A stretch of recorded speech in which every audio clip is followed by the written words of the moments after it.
The world doesn't need you to be nicer, it needs you to be braver. Because we got plenty of nice guys already.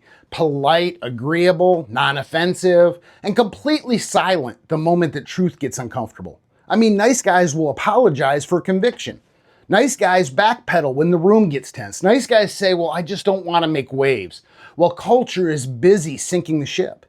And if we're honest, a whole lot of Christian men haven't become more loving. They've just become more afraid. We've confused being nice with being Christ-like. But Jesus didn't call men to be spineless, he called them to be faithful. Jesus wasn't rude, but he sure wasn't safe. He spoke truth, he confronted sin, he challenged hypocrisy, he stood firm when everyone else wanted silence. I mean, just look at Acts 4, verse 29. After being threatened, the disciples prayed, Lord, look on their threats and grant to your servants that with all the boldness they may speak your word. Did you catch that? They didn't pray for ease. They didn't pray for comfort. They didn't pray for everyone to just start liking them. They prayed for boldness. And God didn't tell them, hey, tone it down. Instead, he filled them with the Holy Spirit and he sent them right back out. And that's the kind of men that we're called to be.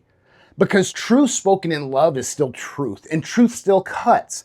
So if your version of Christianity never offends anyone, never costs you anything, never puts you at odds with culture, then brother, you might not be walking in obedience. You might be hiding behind nice. If the early church had been obsessed with being nice, Christianity would have never spread. They stood, they suffered, they spoke, they obeyed, and that's still the call on men today. We're not called to blend in. We're called to stand firm. We're not called to soften truth until it's unrecognizable. We're called to speak it with love and live it with courage. Boldness doesn't mean being loud. It means being faithful when silence would be easier. It means telling the truth at work and with your friends, online, at home, everywhere. And being brave or bold doesn't mean that we have a license to be a jerk. We're called to love our neighbors and to speak in love. But it doesn't mean staying silent out of fear. So here's my question. Where have you chosen approval over obedience? Where have you stayed quiet because you wanted to stay comfortable?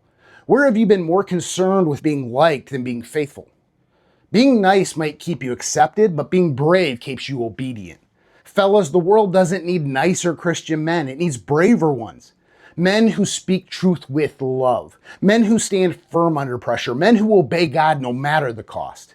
Because nice never changed history. Obedience did. Until next time, live faith-fueled and battle-ready.